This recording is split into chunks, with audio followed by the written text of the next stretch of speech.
Been thinking of doing some responses for a while. Thought the most likely place I was going to start would be something like Richard Dawkins or Sam Harris, but then that's just low-hanging fruit that's been done to death. So maybe like Hume or Nietzsche, but then smarter people than me have been dealing with that for decades. Definitely going to get around to Arius at some point, although that might be in a more roundabout way when I'm talking about the Trinity or Jehovah's Witnesses more generally. So, which renowned scholar have I chosen for my first responder video? Oh, just some guy on the internet. Benjamin Blake Speed Watkins, affectionately known as Speedy, is a host of Real Atheology, a web-based atheist discussion group. We frequent a number of the same groups and forums, and we've had a fair few discussions between us.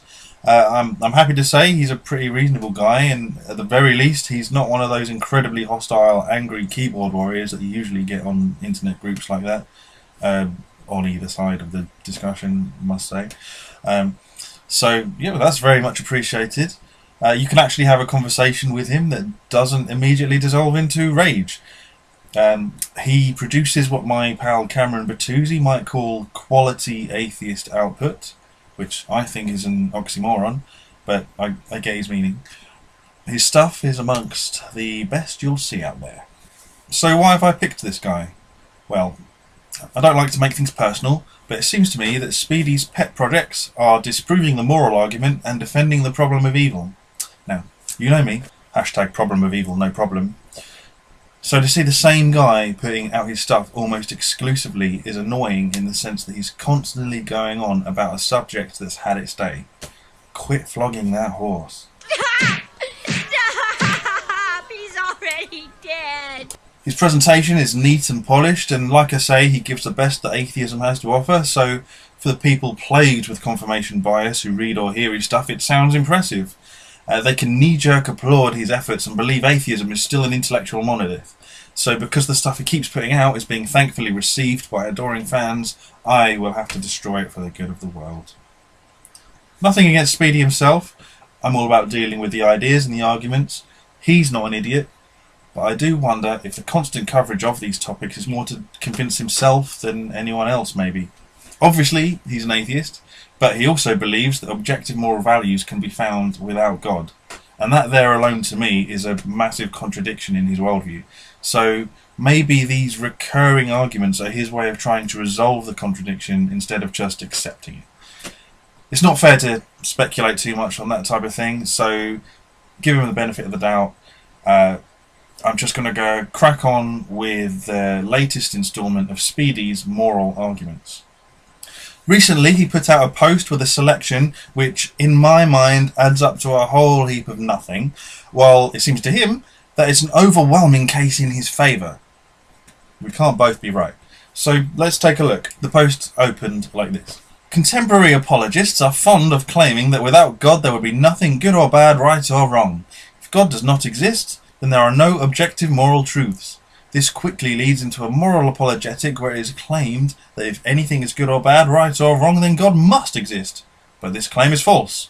Below are 5 arguments which can be used in response to such a claim which, if sound, directly undercut it.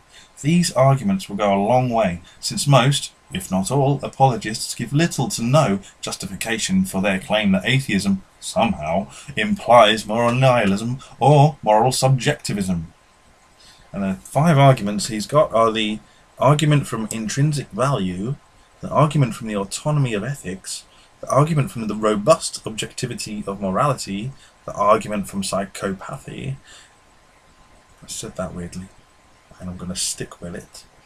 The argument from necessary moral truths, and that's it. So yeah, let's go. So off the bat, he's clearly set up his goal with these. He said that we Christians claim that without God, there can be nothing that is truly good or bad, right or wrong, righteous or evil. Yes, agreed. Right. Also agreed that I subscribe to the apologetic that if there was one thing found to be good or evil, then that would be proof of God. Good. No straw man. Nice. Quality atheist output. So far. Next, he claims to offer 5 arguments that would undercut the moral argument for God. That's a bold claim. Talk the talk. Do you walk the walk? Supposedly, I said supposedly, I said it on purpose because it sounds funny, but now I'm just thinking if I say that, then people are going to think I said it wrong because I'm an idiot. So I'm going to go ahead and say it right. Supposedly, any one of these alone would do the job, but he's knocked out 5 just to be sure. Finally, in the opening, he says that theists don't offer any support for the claim that atheism implies moral nihilism. Now, here's the type of thing that bothers me, even before we start with the actual arguments he's giving us. He's hosting a reasonably popular podcast, gets into discussions on the subject regularly, often in connection to scholarly debates on the subject by the likes of Bill Craig, Frank Turek, and so on. And I know I've spoken to him, so how is it that he could possibly be unaware that there are reasons to say that without God, there can be no objective moral values? They get thrown at him every time he produces this stuff. It reminds me of the way Christopher Hitchens used to say that when believers spoke to him, all he could hear was white noise, which in turn seems to give us reason to believe in this idea of spiritual blindness. I mean, why else would so many high-profile atheists be going out into debates, being refuted, admitting to being refuted, and then going out another day and giving the exact same debunked arguments?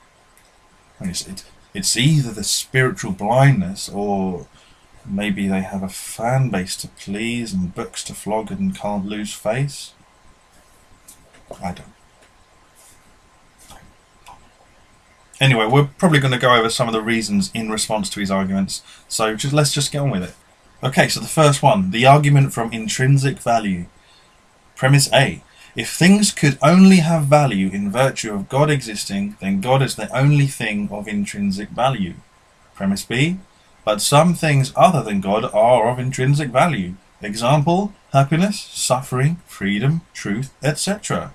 For example, we all have reason to want to be happy for its own sake, and we all have reason to want to avoid suffering for its own sake. Therefore, C. Things can have value even if God does not exist. I'm going to start with saying that I'm okay with A. However, I have a niggling feeling that myself and Speedy might take a different meaning of the words. While I would say things have value depending on how similar they are to God, I think Speedy imagines that from a theistic perspective, things are given value by God as a kind of gift. Maybe logically, maybe at random. I'm hoping I'm wrong on that. I don't want to be putting words in his mouth, but I'm just wanting to make sense of what he's put here. Because it's not really precise enough, and it might be betraying a misunderstanding of the Christian belief, which wouldn't help his argument. B is the more obviously problematic premise here. It's practically identical to the conclusion. Actually, things are of intrinsic value in B is a stronger claim than the conclusion. Things can have value. If you can prove B, C is a bit of a tautology. You're just kind of repeating yourself. The conclusion, if the argument was successful, should be maybe God is not the only thing of intrinsic value. Then it's if A, then B, not A, therefore not B. I guess that's kind of mostly a semantics thing, though. It doesn't really matter that much overall. Really, the question is, do other things have this intrinsic value without God? And the defense of the premise is given in the form of examples. We all want to be happy for its own sake. We all want to avoid suffering for its own sake. Now here, Speedy looks to be falling into the classic trap of equating good with pleasurable. If it makes you feel pleasant, it is good. If it makes you feel unpleasant, it is bad. And that's just way too simplistic and just demonstrably not true. The classic example is that a dentist might need to yank a tooth out to avoid an infection. He has to cause pain and suffering in order to avoid worse pain and suffering. So the lesser pain, in relation to the latter, is actually a good thing. That momentary unpleasantness is a good thing. Now I know Speedy will say that there are exceptions to the rule that include things like the dentist, but then that's just, it plain undercuts his premise. It's not always good to cause pleasure, and not always bad to cause suffering, so those things don't have those intrinsic values. So, okay, maybe he would admit that suffering as a general concept can't have an intrinsic value, but if we were to look at every specific event where suffering is caused, we can judge the value based on the individual case. So the dentist pulling out a tooth causes suffering, but it is an intrinsically good type of suffering because it prevents greater suffering and brings about pleasure and or comfort, which is intrinsically good. So any example of suffering that brings about a greater amount of long-term pleasure is a good tool because pleasure is good. But then, is pleasure intrinsically good? Sex can lead to STDs, drugs can give you a pleasurable high but then leave you addicted and weaker. The skydive can turn you into a pancake. So in a similar way, short-term pleasure leading to long-term suffering is clearly a bad thing. I don't want to be down on skydiving, just dive safe, people.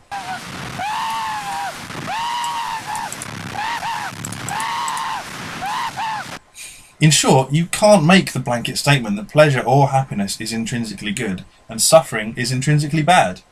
There's way too much nuance to it. What if we adjust it then? What if we say long-term pleasure is intrinsically good? That way we can allow for there to be such things as good short-term suffering and then vice versa. Sounds alright, doesn't it? No. Depends on what the long-term pleasure costs. Does being in the 1% who live the life of Riley outweigh a 99% who live in poverty? If long-term pleasure was the good thing in itself, then you got yours, let everyone else figure out theirs. And I don't think Speedy would agree that survival of the fittest is intrinsically good. Blimey, I'm still on the first one. So, instead, let's make it long-term pleasure for the maximum amount of people. I like that. That's pretty much God's goal. After short lives on earth, there will be eternity in paradise. Great. So the atheist and theist goals are roughly the same. But is long-term pleasure for the maximum amount of people intrinsically good without God? No. On atheism, we have our short lives, then we die forever. Then after we die, the planet dies. Then after the planet dies, the universe dies. So whether we had a good time or not makes no difference to the end game. You could have been a Hitler, or you could have been a Mary Poppins. Either way, we're all just non-existent and nothing anyone anywhere did ever mattered.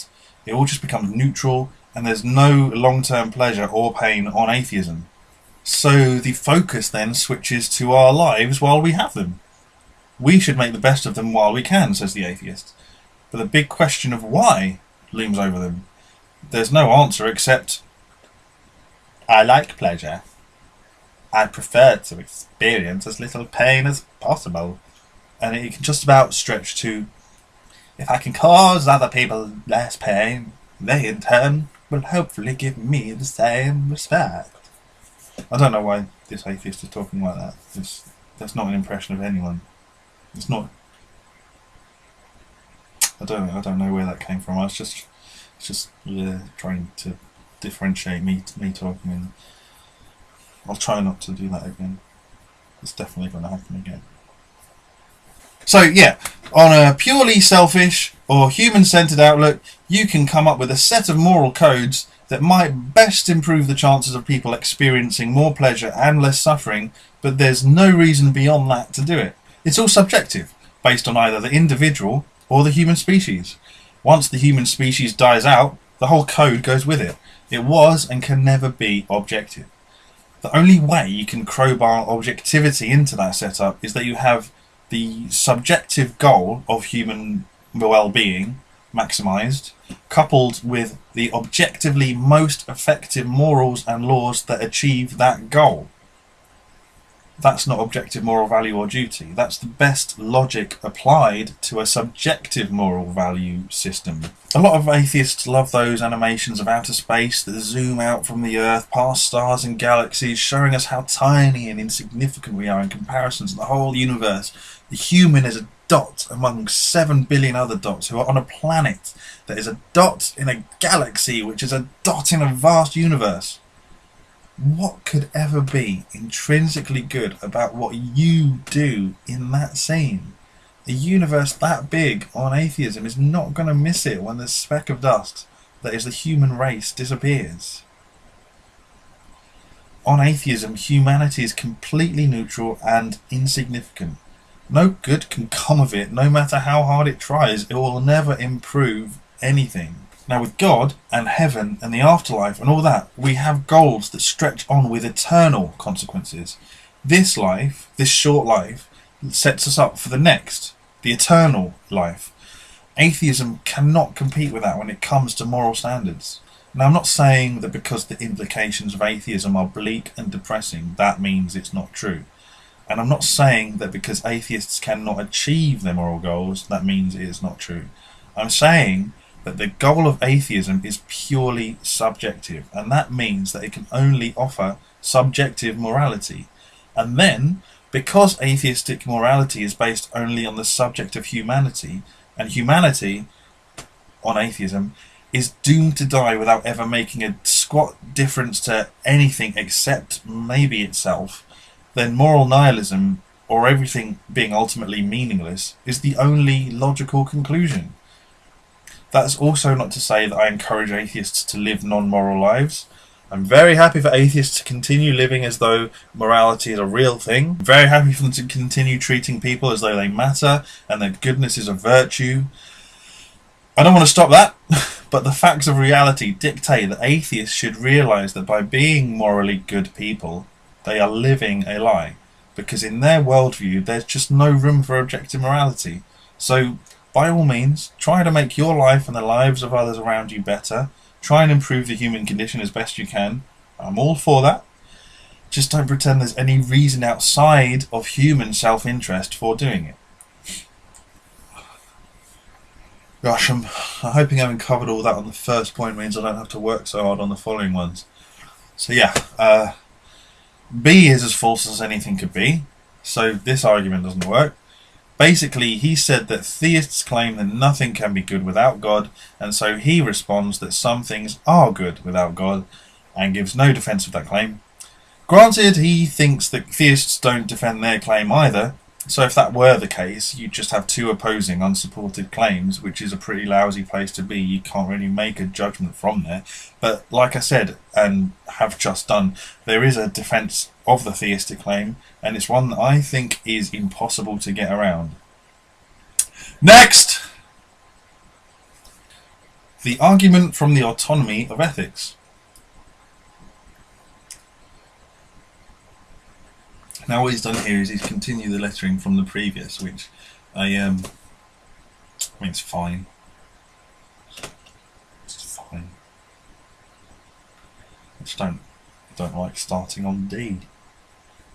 Just start back at the beginning again. It's a different argument. Just don't.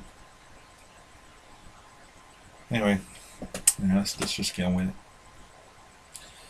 If morality is externally imposed on human persons by God, then morality is not autonomous, i.e. self-governing.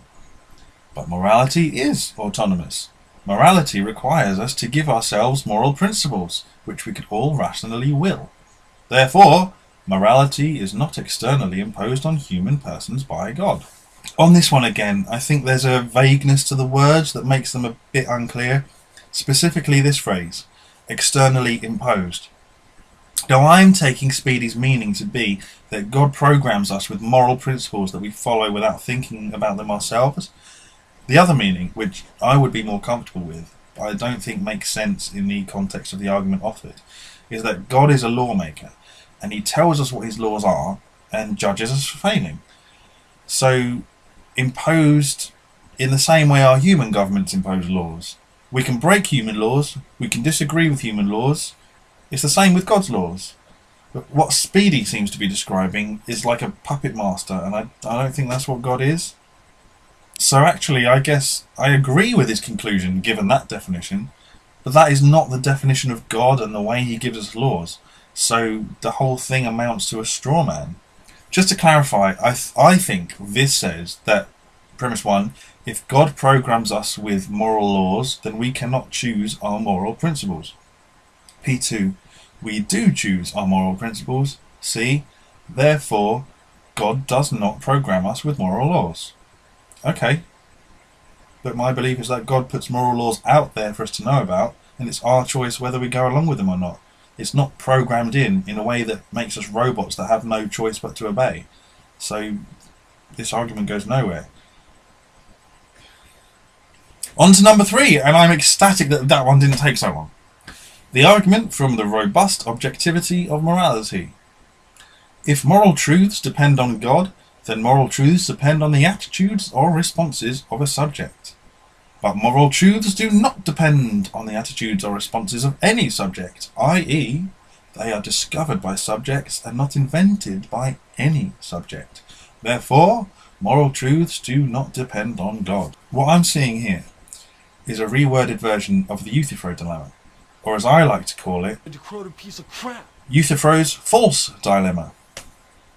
G seems to be suggesting that God either chooses what moral truths are, or he responds to some platonically existing moral truths that are somehow weaved into the fabric of reality. Neither of those are what Christianity teaches us. The Christian belief is that God is the good. God is goodness embodied. If God was an object or a person, that would be God. So he doesn't choose what good is, he just expresses himself. He doesn't respond to another object that is the good thing. He is the good thing and acts in the only way he is capable of. Goodly. Like a hedgehog can only behave like a hedgehog.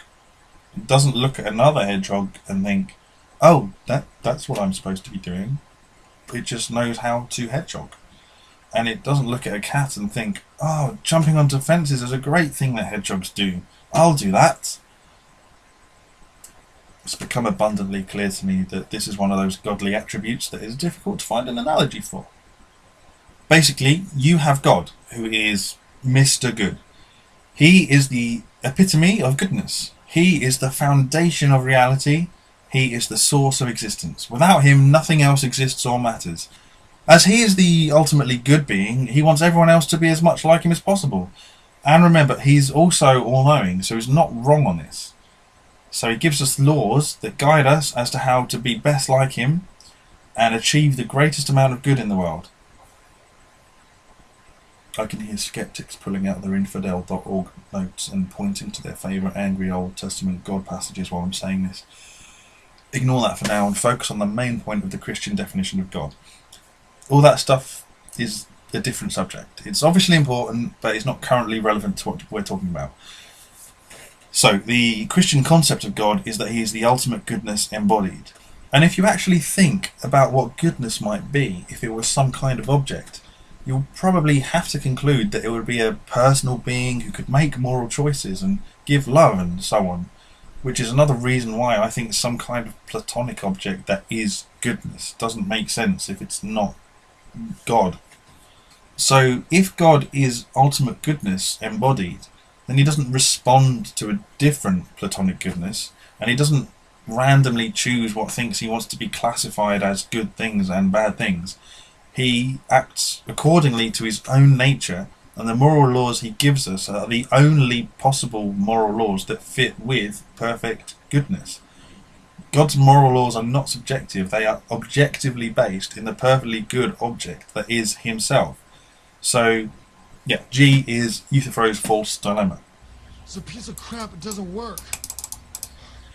I could stop there as the argument needs all its premises intact, but let's touch on H anyway. It is what we might call a complete mess. It seems to be looking at moral truths from a very human perspective. I mean, that seems like a really odd thing for a human to say, but when we're talking about theology, you should consider God's perspective where you can. Moral truths do not depend on any subjects, I agree. They wouldn't be moral truths if they did, which is why earlier I was saying that any moral system based on human self-service is quite clearly not objectively true, which is why atheists are so fond of clinging to the long-dead Euthyphro dilemma, because it makes out that God is just subject to moral truths the same as anyone else. Seeing as Euthyphro's dilemma doesn't work, we can throw the whole thing out, but let's toy with it a bit first. Let's just for the sake of it say that God is not that epitome of goodness that he is. Let's take that attribute off the table and see how it plays out. We have the statement here that moral truths are discovered by subjects, not invented. Straight off the bat, we have a glaring problem that moral truths need some kind of foundation, and that atheism has no way of providing that foundation. When we thought of God as perfect goodness embodied, he was the foundation. He was the yardstick that we could measure all other things against to judge how good or bad they are. But atheism, with its meaninglessness and doomed fate, have no objects that can be used in the same way. Atheists only have the humanist self-serving goal that is ultimately pointless. But we've taken God's goodness off the table, and now theism and atheism are level playing. Neither have a way to ground moral truth because it's all subjective. Atheist subjectivity is based on human well-being, and theist subjectivity based on the will of God. Okay, let's pretend. So seeing as moral truths don't exist in this scenario, then we're left with the subjective goals.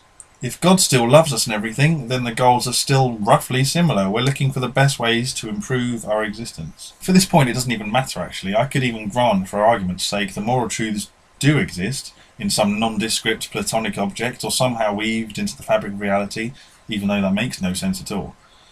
What we have is a goal to improve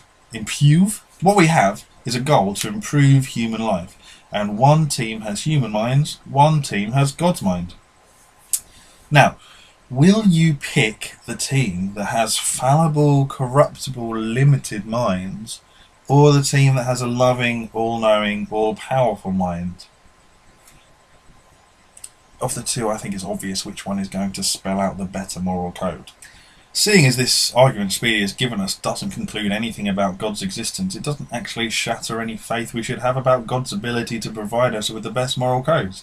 And that's even after granting a few false premises. So to sum up, first premise is Euthyphro's false dilemma, so we have a non-starter. Second premise, if we pretend Euthyphro's dilemma actually works, it leads to the conclusion that moral truths don't depend on God, but so what? We're still best off trusting him rather than anyone else. Next! The argument from psychopathy. Psychopathy. Psychopathy. Psychopath. Psychopathy. Psychopathness. Psychopathy. You know, I've only ever seen that word written. If morality depends on God, then psychopaths should not exist, because all of God's creations would have the moral law written on their hearts, and they would understand the authority of morality. But psychopaths do exist, and they do not understand the authority of morality. Therefore, morality does not depend on God. This argument seems to hark back to the early one that suggested that when God gives laws, he programs them into us in a way that we can't avoid. He's even used a little bit of biblical language to try and make it sound like he's using accurate theology. I've already said that that's not how it works. It doesn't really need going over again. The law written on our hearts is understood by some to mean our conscience, and our conscience tells us right from wrong. That doesn't stop people from going ahead and doing wrong anyway. They aren't magically stopped from doing things they know are wrong, and this counts for anyone, not just psychopaths. Everyone is able to go against their conscience, and most people regularly do. Then Speedy says that part of it is that people understand the authority of morality, which I guess suggests that no one would ever go against authority, just like how nobody ever breaks the law or gets put in prison. That never happens. Nope, I've never heard of that. Because everyone knows that if you break the law of the land, you go to jail. So there is no crime anywhere in the world. This obviously makes sense. Rein that back in. Does breaking the law really mean that you don't understand the authority? Or can it just be that you don't care about or respect the authority? Could it mean that you prioritise your own desires over the authority? And still, we're not talking about psychopaths specifically yet, just normal people. So let's touch on them. We're living in a broken world. Disease is a common everyday thing. There's an ideal for how the human body is meant to work. Like when we're meant to have two arms. If someone loses one or is born without one, it doesn't make them any less human, but they are a step further away from the ideal. I think everyone has something like that. Missing arms are a bit of an extreme, but like, I'm short-sighted. My eyes don't work the way they ideally should. These physical imperfections are a bit more obvious than mental imperfections, but it's the same deal. These people, they're no less human, they just have something that's not functioning quite right in their fallible physical bodies. So, given the Christian concept of the fall, where sin and corruption entered the world and brought with it death and disease and decay, we can expect all sorts of things to be not quite right with the physical world. And a psychopath who has less mental ability to engage with their conscience is just one of the many flaws that a human might have. It fits proper Christian theology, where Speedy's argument tries to tell us that it does not fit his straw man of Christianity. So, I mean, so what? Morality can depend on God, and there can be broken humans who are unable to grasp it at the same time. Even if God did program humans like robots and installed perfect morality, maybe there could be a glitch in the system that causes psychopaths to misread the data. So, to sum up, argument based on a straw man that misunderstands a few points of Christian theology and also seems to get wrong a bunch of stuff about human nature in general. Now, this feels like a good time to repeat that this is among the best stuff we see from atheists. This is quality atheist output. Okay, so we've reached the fifth and final one. The argument from necessary moral truths. If morality depends on God, then God must exist in every possible world, because basic moral truths are necessary moral truths, i.e. are true in all possible worlds. But God does not exist in every possible world, because atheism is true in some possible world, therefore morality does not depend on God. Let's dismantle this before tea time. First claim, basic moral truths are necessary moral truths and therefore true in all possible worlds. Yeah, I'll agree with that actually. If there is such thing as a moral truth, it will be the same in all possible worlds. Now, possible worlds aren't about the multiverse theory. Possible worlds are a philosophical thought experiment about what things could actually potentially be true, given maybe different physical laws or chemistry and so on. The laws of logic are pretty much the only things that stay intact. It doesn't need there to be a multiverse or parallel universes or alternate timelines or anything like that. It could be about how things might have been in our own universe. Possible worlds don't necessarily exist, even if the multiverse is true. Okay, so some things that are false in this universe could be true in another one if certain rules were tweaked. But there are some things that will hold true or false in every possible world, like existence is real. That would be true in all possible worlds. A world where that is false just wouldn't exist. So Speedy here is saying that if something is necessarily morally true in this world, then it will also be necessary in any possible world. And that goes for anything that is necessary pretty much. If something is necessary for existence to work, then every possible world will have it. And so he rightfully concludes that if necessary moral truths depend on God, then God would also be necessary and exist in every possible world. This kind of skims the ontological argument territory that proves that God exists by showing that he is necessary in a possible world, therefore he is necessary in our world, and so he must exist. It's an interesting, different route that could potentially actually be adapted by theists even. If you believe in necessary moral truths, and all that needs to happen is that you connect those to God and done. Because, as I've covered quite thoroughly by now, atheism can't give us moral truths, let alone necessary ones. It's strange that premise M is a mishmash of the theistic ontological argument and the moral argument in one. Not a great presentation of either, but it's a start. Second claim, atheism is true in some possible world. Seems like a bold statement to make, especially without a lick of evidence. Sounds like scientism gone mad even. A lot of atheistic responses to the evidence-based arguments that show God created and designed the universe are simply to say, well, we don't know that for sure, maybe it just happened by chance when quantum atoms collided or something.